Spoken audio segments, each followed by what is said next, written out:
कलश स्थापना की सरल विधि चैत्र नवरात्रि में कैसे करें, आइए जानते हैं। आप ज्वारे नहीं बो सकते, अखंड दीप भी नहीं लगा सकते हैं, तो मात्र कलश स्थापन तो कर ही लीजिएगा, क्योंकि यह अति आवश्यक होता है।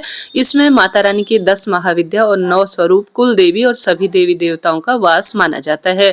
कई लोग कलश स्थापन करते हैं परंतु गलती करते हैं। नारियल का मुख हमेशा पूजा करने वाले व्यक्ति की तरफ होना चाहिए, तो मैंने आज नारियल तोड़ा हुआ है ताकि आपको मुख कहाँ की ओर है इसका पूर्ण रूप से आभास हो सके। सबसे पहले सरल विधि से, जैसा भी आपके पास है, मिट्टी, तांबा, स्टील का एक पात्र ले लीजिए। पात्र में जय माता दी कहते हुए, माता रानी के मंत्रों का स्मरण करते हुए अपने घर से जल भर लीजिए और गंगा जल इसके अंदर डाल लीजिए। ठीक है। इस बार जो कलश स्थापना का शुभ मुहूर्त हो रहा है ना, अमावस समापन होने के बाद 6:53 से 10:36 के आसपास है। पंचांग की फोटो स्क्रीन पर लगा दूंगी ताकि आपको कोई दिक्कत ना हो। कोई गूगल की जानकारी नहीं, पंचांग प्रमाणित जानकारी मैंने आपको दी। दूसरी जानकारी 12:10 से, जो कि अभिजीत मुहूर्त है, 12:57 के आसपास है। दोनों शुभ मुहूर्त स्क्रीन पर दिए हैं, इन दोनों में आप कलश स्थापना करें।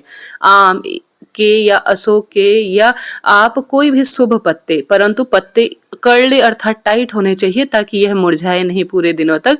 11, 21 या 9 पत्ते या 5 पत्ते आप ले लीजिए। ध्यान रहे खंडित ना हो। कलश के मुख पर मौली बांध लीजिए, स्वास्तिक बना लीजिए। कलश के अंदर हल्दी की गांठ, 1 रुपए का सिक्का, अक्षत, पुष्प, दुर्वा घास और साथ के साथ कमल गट्टा या सुपारी डाल देते हैं। तो कम से कम 5 चीजें जो आपके पास उपलब्ध हो सरल तरीके से, वह आप रखें। इसके ऊपर, कलश के ऊपर पूर्ण पात्र अर्थात चावल से भरी हुई कटोरी रखें। साथ के साथ जो आपने पंच पल्लव या अष्ट पल्लव लिए हुए हैं, 9 पल्लव लिए हैं, उन्हें चंदन से टीक कर आप यहाँ पर रख लीजिएगा। एक नया नारियल लाएं, उसके जो है मौली बांध लीजिए। मौली हमेशा 9 बार बांधनी चाहिए, इस बात का ध्यान रखें नारियल में। और स्वास्तिक बनाकर अक्षत समर्पित कर दीजिएगा। ठीक है। अब कलश कहाँ रखना होता है? माता रानी के ठीक दाईं तरफ। ठीक है। इस बात का ध्यान रखें, जो मूर्ति प्रतिमा है उसके दाहिने तरफ आपको कलश स्थापन करना चाहिए। यही श्रेष्ठ और शास्त्र सम्मत है। कलश स्थापन के साथ पूजा, हवन, व्रत कैसे करें, इस व्रत में क्या खाना है, इसके सभी वीडियो चैनल पर आ चुके हैं, आप जरूर देखिएगा। अब आप सभी को पूर्ण चावल, चाहे तो चावलों को आप कलर कर सकते हैं हल्दी या कुमकुम से, नहीं तो इस तरह से खंडित ना हो। ध्यान रहे 8 लाइन खींच लीजिए, चावल की 8 ढेरी बना लीजिए इस तरह से, और 8 लाइन खींचे और एक फूल का सा, जिसे अष्टदल कमल कहा जाता है, वह स्वरूप यहाँ पर बन जाता है। तो इस तरह से अष्टदल कमल बना लीजिए सरल विधि से, जैसा हमने लिया है नारियल, आप देख पा रहे होंगे।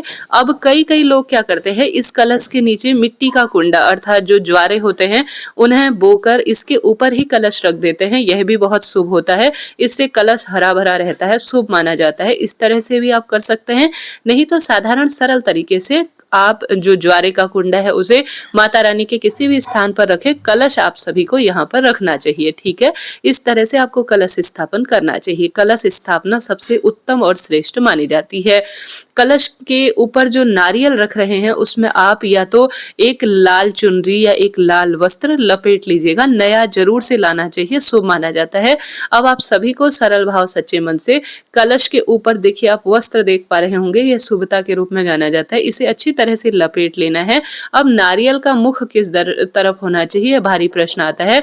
तो नारियल मैंने तोड़ा हुआ है, जहां से नारियल को काटा जाता है, देखा होगा, आप देखेंगे आपके घर पर नारियल, जहां से तीखा वाला हिस्सा नहीं, इस बात का ध्यान रखें।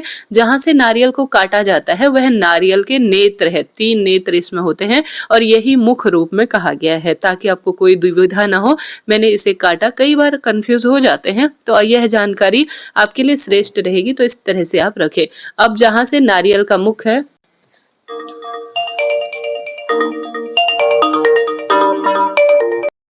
वह पूजा करने वाले व्यक्ति की तरफ होना चाहिए, जैसे कि स्क्रीन पर देख पा रहे हैं। सामने आप देखेंगे तो इस तरफ नारियल का मुख होना चाहिए जहां आप पूजन करेंगे, या इसे आकाश की तरफ, नारियल का मुख आकाश की तरफ रखना भी सुख, सौभाग्य, धन संपदा, पुत्र विवाह की बाधा को दूर करने वाला और पूजा का संपूर्ण फल देने वाला होता है। तो कलश स्थापना की यह सरल विधि मैंने आपको बताई। जरा सा भी वीडियो उचित उपयोगी रहते हैं तो राधे राधे लिखे। कोई प्रश्न हो आप पूछ सकते हैं, आपका अपना चैनल है। नवरात्रि से संबंधित संबंधित कलश स्थापना, पूजा विधि इत्यादि की चैनल पर वीडियो आ चुकी है, आप उन वीडियो को जरूर देखिए। अभी के लिए इतना ही। यह नवरात्रि आपके लिए सफल हो, यही मेरी माँ भगवती से प्रार्थना है, आशा है, उम्मीद है। अब आप नारियल रखने में, कलश स्थापित करने में कोई भी गलती कभी भी नहीं करेंगे। तो जानकारी उपयोगी है तो सब्सक्राइब करें। जय माता दी लिखें।